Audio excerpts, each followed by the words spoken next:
हाय, आपके साथ मैं हूं Surabhi Sharma. India TV YouTube channel subscribe करिए, बेल आइकन दबाएं।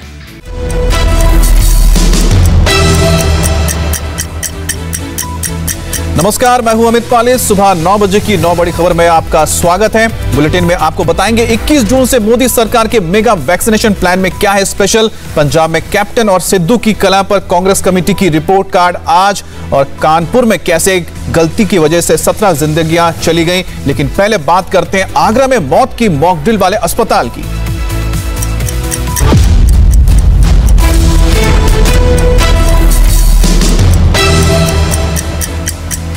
आगरा के एक अस्पताल में मौत की मॉकड्रिल के बाद जमकर हंगामा हुआ। आगरा के श्री पारस अस्पताल का सनसनीखेज वीडियो वायरल होने के बाद सरकार अब एक्शन में है। हॉस्पिटल को सीज करने के साथ ही संचालक के खिलाफ मुकदमा दर्ज किया गया है। वीडियो में अस्पताल का स्टाफ ये कहते दिख रहा है कि ऑक्सीजन के संकट के दौर में 5 मिनट के लिए मरीजों की ऑक्सीजन रोक दी गई थी। और इसके अलावा भी इस वीडियो में बहुत सारी बातें हैं जिन्हें सुनकर आपको यकीन नहीं होगा। कल जब मरीजों को शिफ्ट किया जा रहा था तब अस्पताल में जबरदस्त हंगामा हुआ। फिलहाल सीएम के निर्देश के बाद हाई लेवल जांच कमेटी बैठा दी गई है जो इस मामले की जांच कर रही है। पारस अस्पताल में पहले तो ऑक्सीजन बंद कर 22 मरीजों के साथ मौत का मॉकड्रिल हुआ और अब सवाल पूछने वालों को पीटा जाता है। कल रात कुछ परिजन जब अस्पताल में विरोध करने पहुंचे तो अस्पताल के गुंडों ने बेल्ट से उन्हें पीटना शुरू कर दिया। यही नहीं, हमारे कैमरे के सामने लाठी डंडे से लोगों को पीटते हुए लोग नजर आए। संवाददाता सोनू कुमार की इस रिपोर्ट। पारस अस्पताल के बीच में देख सकते हैं यहाँ हाथापाई हो रही है दो गुटों के बीच में। दरअसल कुछ लोग अस्पताल प्रशासन का विरोध कर रहे थे जिसमें अस्पताल प्रशासन की तरफ से और कुछ जो बाहरी प्रदर्शन करने के लिए आए थे उनमें हाथापाई हो गई है। पुलिस यहाँ पर मौके पे नहीं है, लेकिन आप तस्वीरें देख सकते हैं कि किस तरीके से दोनों गुट आपस में भिड़ गए हैं, जिसमें अस्पताल प्रशासन और जो प्रदर्शन कर रहे थे लोग वो पहुंचे हैं और हाथापाई हो रही है, जमकर लड़ाई हो रही है और मारा जा रहा है एक दूसरे को। फिलहाल आज सील करने के आदेश हुए थे। आप तस्वीरें देखें, बिल्कुल तस्वीरें देखें कि कितनी बुरी तरीके से मारा जा रहा है। खून निकल गया है और घायल हो गया है, लेकिन बावजूद इसके कोई नहीं रुक रहा, लगातार मारा जा रहा है। आप देखें, ये तस्वीर पारस अस्पताल के बाहर की है जहां पर आप देखें ये एक दूसरे को दोनों गुट जो है लड़ रहे हैं, जिसमें अस्पताल प्रशासन। भैया कौन कौन लोग हैं, कहाँ से आए थे? हम शिवसेना से हैं। हम इतनी मांग लेकर के आए थे, जो आज कार्रवाई करनी चाहिए थी वो प्रशासन ने नहीं की है और ये बिल्कुल प्रशासन इसमें लिप्त है। क्यों इनको बचाया जा रहा है? क्यों हाथापाई? कोई स्टाफ के अंदर स्टाफ से आए थे, उन्होंने बोला आप यहाँ पे हंगामा मत कीजिए। हम शांति से साइड में खड़े हुए थे, उनने आते ही हाथापाई किए। यहाँ पर डंडे चला रहे हैं झाड़ू में से निकाल करके। क्या यही प्रशासन और ये आपका ये किसका संरक्षण इन्हें प्राप्त है कि खुलेआम मीडिया के सामने लोगों को? और इस खबर पर बात करने के लिए हमारे साथ जुड़ गए हैं कुमार सोनू। सोनू, बताइए कि फिलहाल जो कार्रवाई हुई है यानी कि सीज करने के अलावा और क्या क्या किया गया अस्पताल के खिलाफ, और साथ ही साथ तो कितने जो मरीज थे जिन्हें शिफ्ट किया गया है? देखिए 55 मरीज यहाँ पर भर्ती थे जब यहाँ पर आगरा के डीएम और एसएसपी आए और उन्होंने डॉक्टर अरिंजय जैन से पूछताछ की। पूछताछ के बाद ये फैसला लिया गया कि अस्पताल के खिलाफ महामारी एक्ट के तहत मुकदमा दर्ज किया जाएगा। इसके बाद डीएम ने यह भी कहा कि इस अस्पताल को सील किया जाएगा, लेकिन सील करने से पहले उन 55 मरीजों को अलग अलग अस्पतालों में शिफ्ट किया जाएगा ताकि उनकी सेहत के साथ कोई खिलवाड़ ना हो। दूसरी बात, जब कल यहाँ पर मरीजों को दूसरे अस्पतालों में शिफ्ट किया जा रहा था तो कुछ लोग प्रदर्शन करने के लिए पहुंचे, लेकिन अस्पताल में काम करने वाले लोग और वो जो प्रदर्शनकारी थे वो दोनों गुट आमने सामने हो गए, जमकर लात घूसे चले, एक दूसरे को खूब मारा गया, कई लोगों को गंभीर चोटें भी आई। फिलहाल पुलिस मौके पर नहीं थी, लेकिन उसके बाद मौके पर पहुंची, मामले को शांत कराया गया। सीसीटीवी निकालकर पुलिस उस मामले की भी जांच में जुटी है। तीसरी बात कि सीएमओ जो कि आगरा के सीएमओ हैं, उन्होंने एक कमेटी गठित की है इस पूरे मामले की जांच के लिए। जो वायरल वीडियो हुआ उसकी जांच के लिए इधर पुलिस भी इन्वेस्टिगेशन कर रही है, जिला प्रशासन इन्वेस्टिगेशन कर रहा है और फिलहाल एफआईआर दर्ज की जा चुकी है और आज सीलिंग की कार्रवाई होगी। आपको तस्वीरें मैं दिखाऊं तो इस वक्त अस्पताल जो है वो खाली हो गया है पूरा तरीके से। तकरीबन रात 11 बजे तक पूरा अस्पताल खाली कर दिया गया था। हमारी अरिंजय जैन से बात हुई, डॉक्टर अरिंजय जैन जो इस अस्पताल के मालिक हैं, जिनका वीडियो वायरल हुआ था, तो उनका ये कहना था उन्होंने इस बाबत सूचना जो है सीएमओ को और जिला प्रशासन को दे दी है कि अस्पताल खाली हो गया, वो आगे की अपनी कार्रवाई सीलिंग की कर सकते हैं। तो माना जा रहा है तकरीबन 11-12 बजे तक आज सीलिंग की कार्रवाई शुरू हो सकती है। जी, बहुत बहुत शुक्रिया आपका। कहीं मौत की मॉकड्रिल तो कहीं जरा लापरवाही 17 जिंदगियों पर भारी पड़ गई।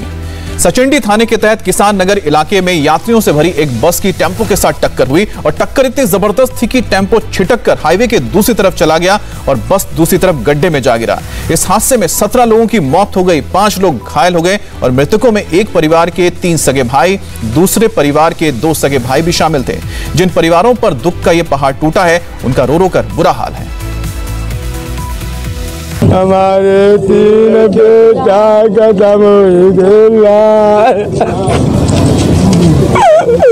पालन रोटी दे तीनों बेटे एक ही फैक्ट्री में काम इसकी कमी मानी जा रही है।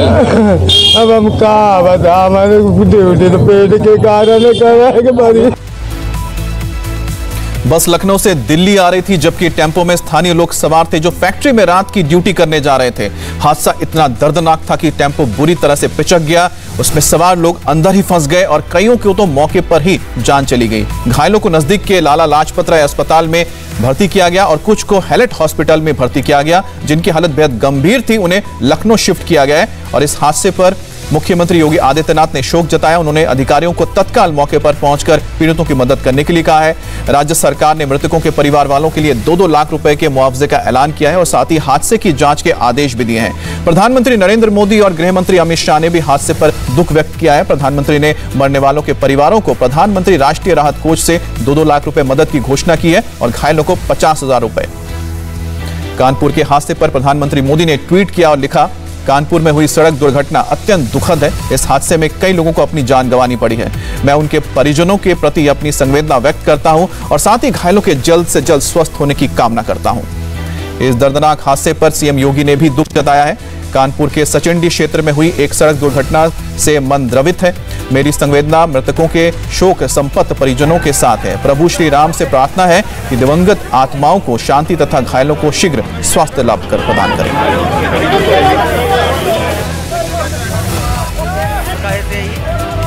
और बात करेंगे संवाददाता विशाल प्रताप सिंह से। विशाल, जो लोग अभी घायल हैं उनकी हालत कैसी है और लखनऊ में कितने लोगों को शिफ्ट किया गया है?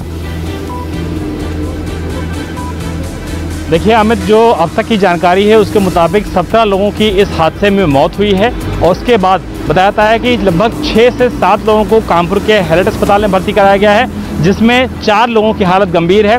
3 घायलों को लखनऊ शिफ्ट किया गया है ट्रॉमा सेंटर में। तीनों की कंडीशन क्रिटिकल बताई जा रही है। ये बताया जा रहा है कि हाईवे पर लगभग रात में 8:15 साढ़े 8 बजे का वक्त था।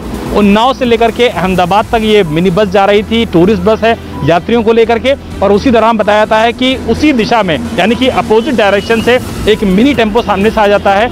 दोनों ही ड्राइवर्स की स्पीड प्रत्यक्षदर्शियों के मुताबिक काफ़ी ज़्यादा थी। यही वजह है कि किसी के पास भी ये मौका नहीं लगा कि वो ब्रेक ले सके और एक्सीडेंट को टाला जा सके। हालांकि कोशिश ज़रूर हुई दोनों तरफ से, लेकिन भीषण टक्कर इतनी ज़बरदस्त थी, इसका अंदाज़ा सिर्फ इसी बात से लगाया जा सकता है कि हादसे के बाद, इस टक्कर के बाद जो बस है, बस टक्कर के बाद जो नीचे ओवरब्रिज का हिस्सा होता है उससे नीचे नाले में गिर गई है और जिसकी वजह से जो बस के यात्री हैं उनको बड़ी संख्या में चोटें लगी थी।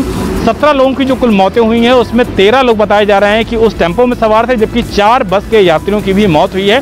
मुख्यमंत्री योगी आदित्यनाथ ने युद्ध स्तर पर ही मौके पर कल रेस्क्यू ऑपरेशन चलवाया, अधिकारियों को मौके पर भेजा ताकि लोगों को जल्द से जल्द जो मेडिकल सुविधाएं हैं वो दी जा सके। 2 लाख रुपए का मुआवजे का ऐलान किया गया है और इस मामले की जांच कानपुर के डीएम कर रहे हैं, जिनको कि 1 हफ्ते के अंदर इस मामले की रिपोर्ट मुख्यमंत्री योगी आदित्यनाथ को लखनऊ भेजनी है। जी, बहुत बहुत शुक्रिया आपका। कहीं मौत पर बवाल तो कहीं सियासत की कलह।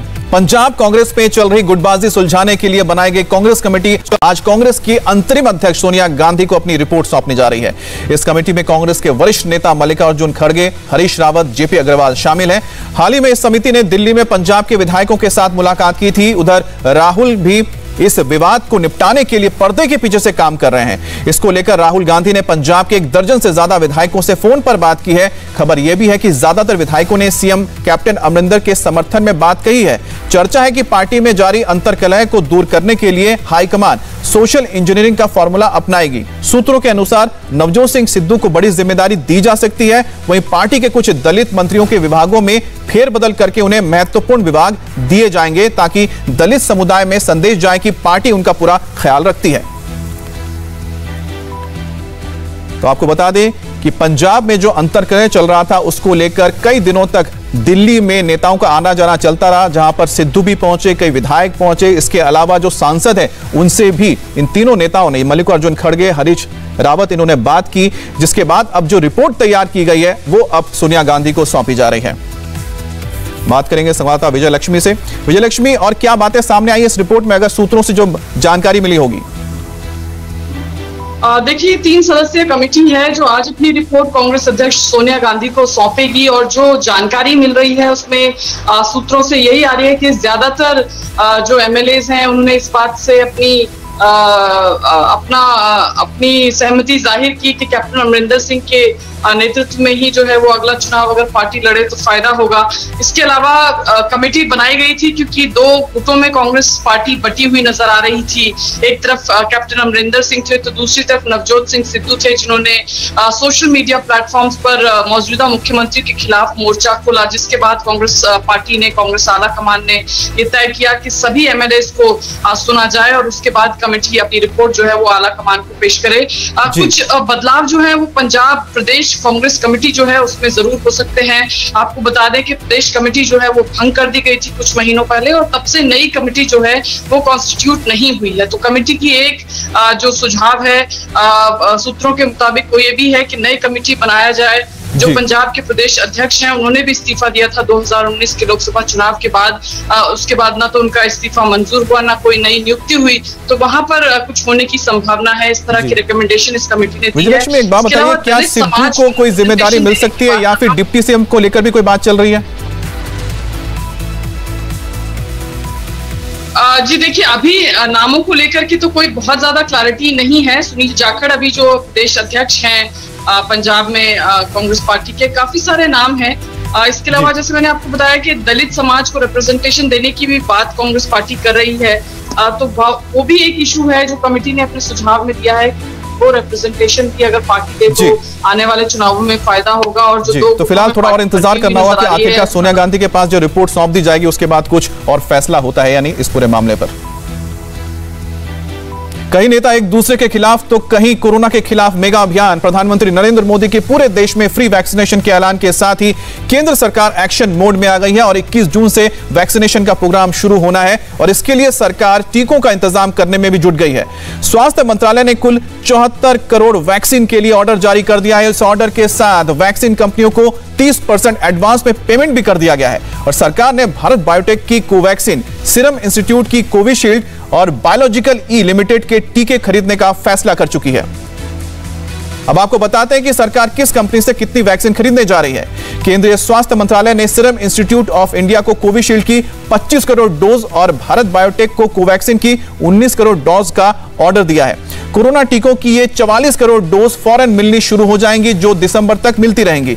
इन कंपनियों को ऑर्डर मिलने के बाद प्रोडक्शन की शुरुआत हो चुकी है। कोविशील्ड और कोवैक्सीन के साथ स्वास्थ्य मंत्रालय ने हैदराबाद स्थित वैक्सीन बनाने वाली कंपनी बायोलॉजिकल ई के साथ 30 करोड़ वैक्सीन डोज को रिजर्व करने का इंतजाम किया है और इसके लिए केंद्र सरकार ने कंपनी को 1500 करोड़ रुपए की एडवांस पेमेंट कर दी है। बायोलॉजिकल ई की वैक्सीन डोज अगस्त-दिसंबर के बीच बनकर बाजार में आना शुरू हो जाएगी। सरकार को उम्मीद है कि अगस्त के बाद हालात बेहद हद तक सुधर जाएंगे और अगस्त तक भारत में वैक्सीन का भंडार होगा और उसके बाद अगस्त से दिसंबर तक इन कंपनियों से 216 करोड़ वैक्सीन की डोज मिलेंगी। हम आपको बताते हैं कि दिसंबर तक किस कंपनी से कितनी डोज मिलने वाली है। मई के महीने की व्यवस्था को पूरी तरह से नजर पे रखा गया, उसके फ्लो में को देखा गया, उसकी डिफिकल्टीज को समझा गया, उनको सॉल्व करने की कोशिश की गई, लेकिन लगा कि अब हमें बैक टू सेंट्रलाइज प्रोक्योरमेंट होगा और उसके भीतर ही स्टेट्स की फ्लेक्सिबिलिटी जो इम्प्लीमेंटेशन में होगी उसको चिन्हित किया जाएगा। So under the new guidelines, as you are aware, the government of India will procure 75% of the vaccines being manufactured in India. जो भारत की धरती पर वैक्सीन बन रहे हैं उनका 75% जो है वो सेंट्रल गवर्नमेंट विल प्रोक्योर और ये सारा स्टेट्स को फ्री दिया जाएगा। इसकी जो कॉस्ट है वो गवर्नमेंट ऑफ इंडिया बेयर करेगी और इनको आगे फ्री एलिजिबल पॉपुलेशन तक मिलेगा through the government vaccination centers in various states, districts, towns and villages. देश में 18 प्लस की आबादी को वैक्सीनेट करने के लिए सरकार ने जहां तैयारी जोर शोर से शुरू कर दी है, वहीं सरकार ने प्राइवेट हॉस्पिटल में वैक्सीन के लिए रेट भी फिक्स कर दिए हैं। कोविशील्ड की वैक्सीन 600 रुपए में मिलेगी, जिस पर 5% के हिसाब से 30 रुपए जीएसटी लगेगा और 150 रुपए हॉस्पिटल चार्ज होगा। कुल मिलाकर कोविशील्ड वैक्सीन लगवाने के लिए अस्पताल को आपको 780 रुपए देने होंगे। इसी तरह से कोवैक्सीन के लिए 1200 रुपए, जीएसटी 60 रुपए और अस्पताल चार्ज को मिलाकर 1410 रुपए देने होंगे। इसके अलावा रूसी वैक्सीन स्पुतनिक वी के लिए आपको 948 रुपए, जीएसटी 47 रुपए और हॉस्पिटल चार्ज मिलाकर कुल 1145 रुपए चुकाने होंगे। वैक्सीन के रेट प्राइवेट हॉस्पिटल के लिए अगर आप सरकारी अस्पताल या फिर दूसरे केंद्रों में जाते हैं तो आपको यह मुफ्त मिलने जा रही है। दिल्ली मुंबई के बाद आज से यूपी और बिहार में लॉकडाउन का ताला खुल रहा है। उत्तर प्रदेश आज से फुल अनलॉक हो रहा है। 4 जिलों को छोड़कर पूरा यूपी पहले ही खुल चुका था और आज से लखनऊ, मेरठ, गोरखपुर और सहारनपुर में भी लॉकडाउन हटा दिया गया है। और आज से यूपी के सभी 75 जिलों में शाम को 7 बजे से सुबह 7 बजे तक रात का कर्फ्यू लेकिन लागू रहेगा। आपको बता दें कि पिछले 24 घंटे में पूरे यूपी में महज 705 नए केस सामने आए हैं, जिसे देखते हुए यूपी की योगी सरकार ने यह फैसला लिया है। यूपी की तरह बिहार में भी लॉकडाउन खत्म हो गया है और अनलॉक की प्रक्रिया शुरू हो चुकी है, लेकिन इस दौरान पूरी छूट नहीं है। लोगों को निर्धारित निर्देशों का पालन करना होगा। दुकानें खोलने के समय और बढ़ा दिए गए हैं। अब शाम 5 बजे तक दुकानें खुलेंगी और साथ ही शाम को 7 से लेकर सुबह 5 बजे तक नाइट कर्फ्यू रहेगा। यूपी में आज से किन चीजों से पाबंदियां हटाई गई हैं और किन पर अभी भी पाबंदियां जारी हैं, ये भी जान लीजिए। यूपी के सभी 75 जिलों में कोरोना कर्फ्यू से छूट दी गई है। बाजार सोमवार से शुक्रवार तक खुलेंगे और इसका समय होगा सुबह शाम से लेकर शाम को 7 बजे तक का। इसके साथ ही कोविड प्रोटोकॉल को मानना होगा। लोग रेल और बस में तभी सफर कर पाएंगे, लेकिन cinema, gym, swimming pool, club, shopping malls अभी पूरी तरह से बंद ही रहेंगे। अब बिहार की बात कर लेते हैं। बिहार में आज से किन चीजों में पाबंदियां हटाई गई हैं और किन पर अभी पाबंदी जारी रहेगी, ये जान लीजिए। दुकानें खोलने का समय बढ़ा दिया गया है। अब शाम को 5 बजे तक दुकानें खुलेंगी और शाम को 7 से लेकर सुबह 5 बजे तक नाइट कर्फ्यू रहेगा। शादी समारोह और श्राद्ध में 20 लोग ही शामिल हो पाएंगे, लेकिन school, college, cinema hall, mall, park, धार्मिक स्थल ये सभी पहले की तरह बंद रहेंगे। तो बिहार के साथ साथ उत्तर प्रदेश में भी अनलॉक की प्रक्रिया शुरू हो चुकी है। खासतौर पे यूपी की अगर बात करते हैं तो पहले जो 71 जिले अनलॉक हुए थे, उसके बाद बाकी जो 4 जिले बचे हुए थे, जिसमें लखनऊ भी है, गोरखपुर भी है, अब वहां पर भी अनलॉक की प्रक्रिया शुरू हो चुकी है और पूरे के पूरे 75 जिले अब अनलॉक हो चुके हैं। नोएडा और ग्रेटर नोएडा और में सफर करने वाले, खासतौर पे मेट्रो का जो इस्तेमाल करते हैं, उनके लिए अच्छी खबर है। अनलॉक होने के साथ ही अब यहां पर एक्वा लाइन पर मेट्रो दौड़ने लगेंगी, जिसका फायदा यात्रियों को मिलेगा। इसके साथ ही आज से लखनऊ मेट्रो की सर्विस भी शुरू कर दी गई है। कोरोना संक्रमण को देखते हुए सफर करने वाले लोगों को सभी नियमों का पालन जरूर करना होगा। यहां मेट्रो सुबह 7 से लेकर रात को 8 बजे तक दौड़ेगी। वीकेंड कर्फ्यू वाले दिन ये नहीं चलेंगी, यानी कि शनिवार और रविवार को बंद रहेंगी। पीक आवर के दौरान 15 मिनट का गैप रहेगा 2 मेट्रो के बीच, और जबकि अनपीक आवर रहेगा, यानी कि जब पीक आवर नहीं होता है तब 10 मिनट के गैप पे चलेंगी मेट्रो। आपको बता दें कि सोमवार से ही दिल्ली में मेट्रो 50% क्षमता के साथ शुरू हो चुकी है। कोरोना की दूसरी लहर शांत दिखाई दे रही है, लेकिन तीसरी लहर की आशंका से लोग अभी भी डरे हुए हैं। अब सवाल है कि कोरोना वायरस की तीसरी लहर का बच्चों पर क्या ज्यादा असर होगा, इसको लेकर इस वक्त हर कोई चर्चा कर रहा है। इस बीच दिल्ली के एम्स के अस्पताल के निदेशक डॉक्टर रणदीप गुलेरिया ने साफ तौर पर कह दिया है कि वैश्विक या फिर भारतीय स्तर पर बच्चों को लेकर ऐसा कोई डेटा नहीं है जिसमें बताया जा सके कि तीसरी लहर बच्चों पर ज्यादा घातक होगी। अगली वेव्स हैं, ये बच्चों में ज्यादा सीरियस होंगी। अगर हम पूरा डेटा देखें, इंडियन डेटा देखें फर्स्ट वेव का, सेकेंड वेव का, या ग्लोबल डेटा देखें, तो अभी तक ऐसा कोई डेटा नहीं आया विद ओल्ड द वायरस और द न्यू वेरिएंट्स जहाँ पे ये दिखाया गया है कि बच्चों में अब ज़्यादा सीरियस इन्फेक्शन हो। अगर हम सेकेंड वेव का डेटा भी देखें तो जो भी बच्चे एडमिट हुए थे हॉस्पिटल में, 60 to 70% जो बच्चे एडमिट हुए थे, दे वर दोज विद कोमॉर्बिडिटीज़। या तो उनकी इम्यूनिटी कम थी, या कुछ ऐसे बच्चे थे जो कीमोथेरेपी पे थे। जो हेल्दी बच्चे थे उनको माइल्ड इलनेस हुआ and they recovered without hospitalization. Hi, I am Surabhi Sharma. खबरों से अपडेट रहने के लिए India TV YouTube channel subscribe करिए, साथ में बेल आइकन जरूर दबाएं।